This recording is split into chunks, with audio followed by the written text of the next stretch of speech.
मेरे प्यारे भाइयों एवं बहनों, आप सभी का हमारे अपने YouTube चैनल कथा एवं उपाय में हार्दिक स्वागत एवं अभिनंदन है। आप सभी से हमारा विनम्र अनुरोध है कि आप यदि हमारे चैनल पर पहली बार आए हैं तो हमारे चैनल को सब्सक्राइब करना ना भूलें एवं आपको हमारे वीडियो यदि पसंद आते हों तो उन्हें लाइक व शेयर अवश्य करें। धन्यवाद। आज हम आपके लिए लाए हैं पौष मास शुक्ल पक्ष की पुत्रदा एकादशी का क्या महात्म्य है एवं इसकी व्रत कथा क्या है। इस कथा को और महात्म्य को ध्यानपूर्वक पूरा अवश्य सुनें। धन्यवाद। युधिष्ठिर बोले, श्री कृष्ण, आपने शुभ कारिणी सफला एकादशी का वर्णन किया। अब कृपा करके शुक्ल पक्ष की एकादशी का महत्व बतलाइए।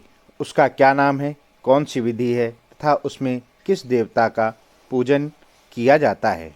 भगवान श्री कृष्ण ने कहा, राजन, पौष के शुक्ल पक्ष की जो एकादशी है उसे बतलाता हूँ, सुनो। महाराज, संसार के हित की इच्छा से मैं इसका वर्णन करता हूँ। राजन, पूर्वोक्त विधि से ही यत्नपूर्वक इसका व्रत करना चाहिए। इसका नाम पुत्रदा है। यह सब पापों को हरने वाली उत्तम तिथि है। समस्त कामनाओं तथा सिद्धियों के दाता भगवान नारायण इस तिथि के अधिदेवता हैं। चराचर प्राणियों सहित समस्त त्रिलोकी में इससे बढ़कर दूसरी कोई तिथि नहीं है। पूर्व काल की बात है, भद्रावतीपुरी में राजा सुकेतुमान राज्य करते थे। उनकी रानी का नाम चंपा था।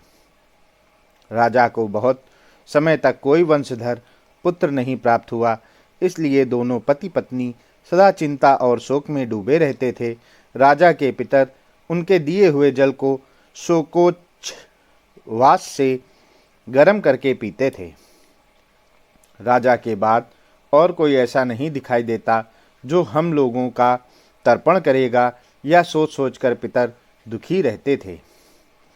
एक दिन राजा घोड़े पर सवार हो गहन वन में चले गए।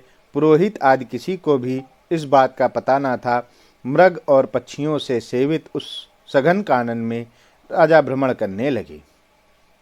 मार्ग में कहीं सियार की बोली सुनाई पड़ती थी तो कहीं उल्लुओं की। जहाँ तहाँ रीछ और मृग दृष्टिगोचर हो रहे थे। इस प्रकार घूम घूम कर राजा वन की शोभा देख रहे थे। इतने में दोपहर हो गया। राजा को भूख और प्यास सताने लगी। वे जल की खोज में इधर उधर दौड़ने लगे। किसी पुण्य के प्रभाव से उन्हें एक उत्तम सरोवर दिखाई दिया, जिसके समीप मुनियों के बहुत से आश्रम थे। शोभाशाली नरेश ने उन आश्रमों की ओर देखा। उस समय शुभ की सूचना देने वाले शकुन होने लगे। राजा का दाहिना नेत्र और दाहिना हाथ फड़कने लगा, जो उत्तम फल की सूचना दे रहा था। सरोवर के तट पर बहुत से मुनि वेद पाठ कर रहे थे।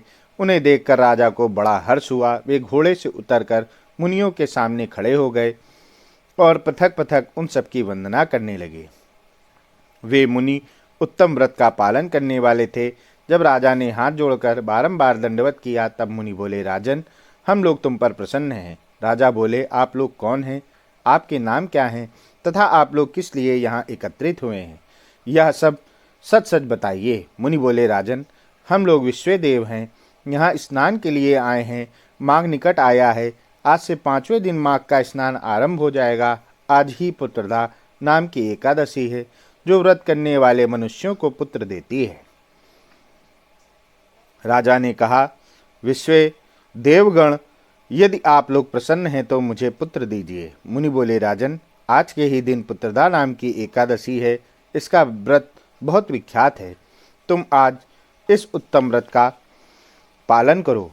महाराज, भगवान केशव के प्रसाद से तुम्हें अवश्य पुत्र प्राप्त होगा। भगवान श्री कृष्ण कहते हैं, युधिष्ठिर, इस प्रकार उन मुनियों के कहने से राजा ने उत्तम व्रत का पालन किया। महर्षियों के उपदेश के अनुसार विधि पूर्वक पुत्रदा एकादशी का अनुष्ठान किया। फिर द्वादशी को पारण करके मुनियों के चरणों में बारंबार मस्तक झुकाकर राजा अपने घर आए। तदनंतर रानी ने गर्भ धारण किया। प्रसव काल आने पर पुण्यकर्मा राजा को तेजस्वी पुत्र प्राप्त हुआ, जिसने अपने गुणों से पिता को संतुष्ट कर दिया। वह प्रजाओं का पालक हुआ। इसलिए राजन, पुत्रदा का उत्तम व्रत अवश्य करना चाहिए। मैंने लोगों के हित के लिए तुम्हारे सामने इसका वर्णन किया है। जो मनुष्य एकाग्रचित्त होकर पुत्रदा का व्रत करते हैं, वे इस लोक में पुत्र पाकर मृत्यु के पश्चात स्वर्गगामी होते हैं। इस महात्म्य को पढ़ने और सुनने से अग्निष्टोम यज्ञ का फल मिलता है। तो यह थी पुत्रदा एकादशी की व्रत कथा एवं महात्म्य। आप सभी से अनुरोध है कि आपको यह कथा यदि पसंद आई हो तो इसे लाइक करें व अपने प्रियजनों एवं मित्रों को इसे शेयर करना ना भूलें। धन्यवाद। राधे राधे। जय श्री कृष्णा।